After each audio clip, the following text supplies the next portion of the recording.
Hey guys, it's Chris at Highline Guitars. Did you know that one of the most important skills that you can make use of when it comes to building a guitar has nothing to do with the woodworking or applying finishes or doing setups or anything like that? It has to do with a skill that you need before you start doing any work on your guitar. And that skill is visualization.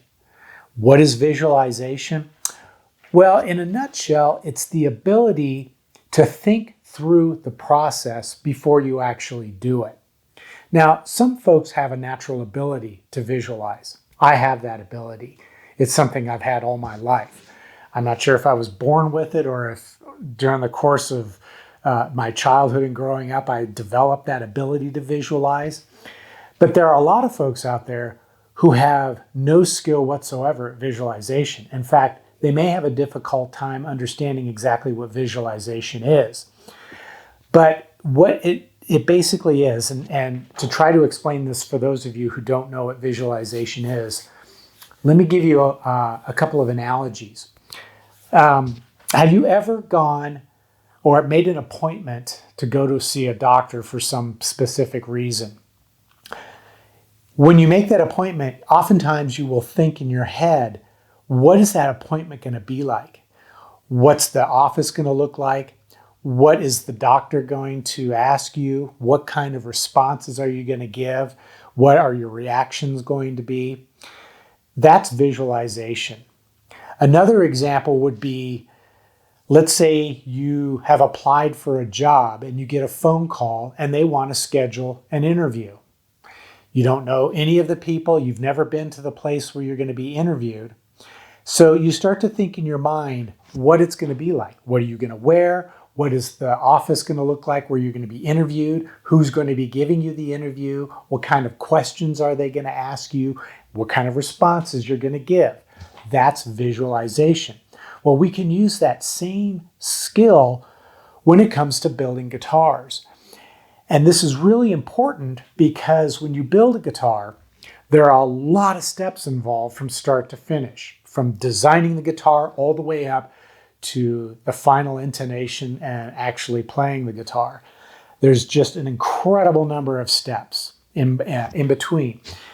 Now, one would think that regardless of the guitar you're building, it's always going to be the same steps. So if somebody has a good list of those steps that you need to follow, then you wouldn't have to do any visualization. You just simply follow the steps. But that doesn't happen because every guitar you build is going to be built differently. And I've seen people who actually, and myself included, will produce videos where we sort of present the steps in the order that we do them. However, in many cases, those steps as they are presented may be inaccurate or may be inefficient. As a result, you could end up with a guitar, if you follow those steps, that doesn't work properly. So having the ability to visualize the process is going to help you to identify potential problems before they occur. Now let me give you a couple of examples about what I'm talking about. Okay, so for this first example, let's talk about what's involved with making a guitar neck. In truth, there are a lot of different ways that you can make a guitar neck. And in this case, for the sake of explanation, this neck is going to consist of the neck shaft and headstock, which would be cut out of this blank, and then a separate fretboard, which is glued onto the blank. Another way you could do it is to make a one-piece neck where the neck and the fretboard are all one piece. But in this case, we're doing a separate fretboard and separate neck shaft and headstock. And this is a good example of why you need to visualize the entire process, because the process for making this type of neck is very different than making a one-piece neck where the fretboard and the neck shaft are all one piece of wood rather than two separate pieces. So you have to think through how that process is going to work for each of those type of building styles. Well, if you've watched a lot of videos on building guitars, you'll see guys who will make a neck by taking the fretboard blank itself and then gluing it onto the neck blank. Then they'll proceed with cutting, carving, sanding, and shaping both the neck and the fretboard at the same time. And that also includes cutting the slots for the frets, drilling holes for the marker dots, drilling holes for the tuners. Well, if you follow that approach, one thing that could occur is that if you make a mistake on one of those parts, like for example, let's say you cut the contour incorrectly, maybe you make it too thin and you expose a truss rod slot, you've ruined the whole neck, including the fretboard. Same thing is true as if you're slotting the fretboard, just as an example, and let's say you cut the slot or a slot in the wrong location. Maybe it's off by a 64th of an inch or a quarter of a millimeter. At any rate, you've ruined that fretboard, but because it's already glued to the blank, you've lost everything. You have to start over completely and hope that you get it right the next time around. What I learned through visualization is that it's always better to make the fretboard completely by itself, separately from the neck shaft itself. Then I'll make the entire neck, the shaft, the headstock, and the heel separately from the fretboard. And once those two parts are completely finished, then I'll bring them together and glue them up. That way, if I make a mistake on one of those parts, I've only lost that one part. I haven't lost both of them. So that's just one idea of how, or one example of how visualization can help you eliminate the potential for a problem that could occur down the road. Hey guys, if you're enjoying this video, I would encourage you to click the thumbs up button down below. Do it right now. It's a great way to show my channel support, and it doesn't cost you anything. But if you'd like to take your support to the next level, you can visit my eGuitar Plans web store or my Highland Guitars merch store. There's links in the description below.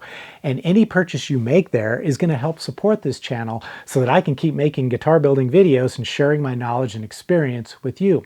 You can also click the thanks button down below and leave a tip in the amount that you think is fair. But if you want to get the most out of my channel, I would encourage you to click the join button down below and consider becoming a member. As a member, you're going to have access to videos just like the one you're watching, but with a lot more information and detail, and best of all, no ads. Now let's get back to the video. Now here's another example of how visualization can help you to avoid potentially fatal problems when it comes to building your guitars. When the time comes to install the neck into the body, you can use visualization to help avoid alignment issues.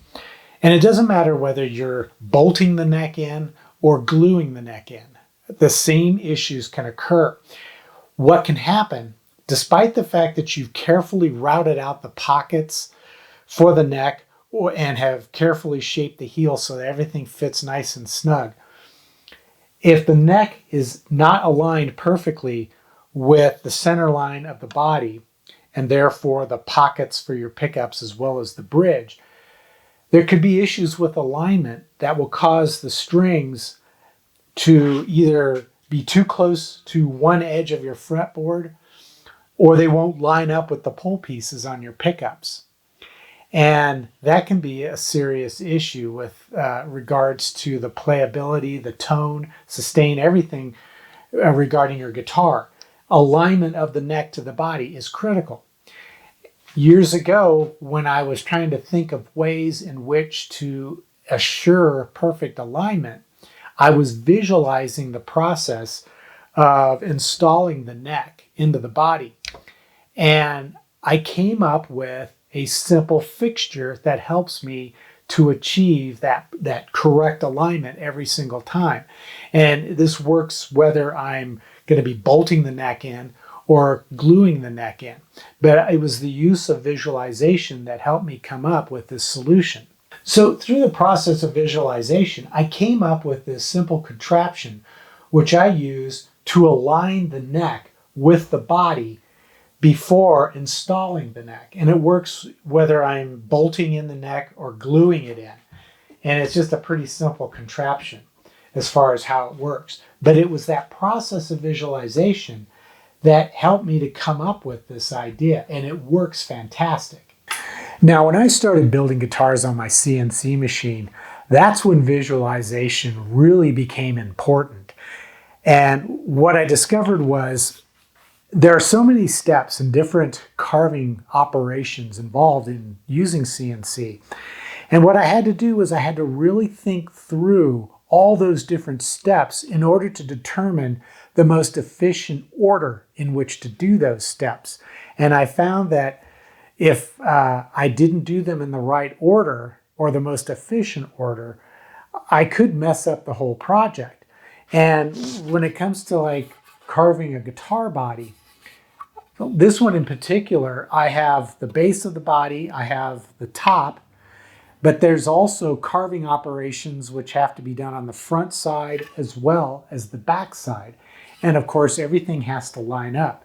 But more importantly than that, when you're carving one side, especially if there's going to be two-sided carving operations for a particular part, you have to decide at what point are you going to cut the part out of the blank. You would think, well, okay, I'm going to go ahead and carve the top shape with the pockets for the pickups and the neck and drill the holes. And then I could also cut out the perimeter shape.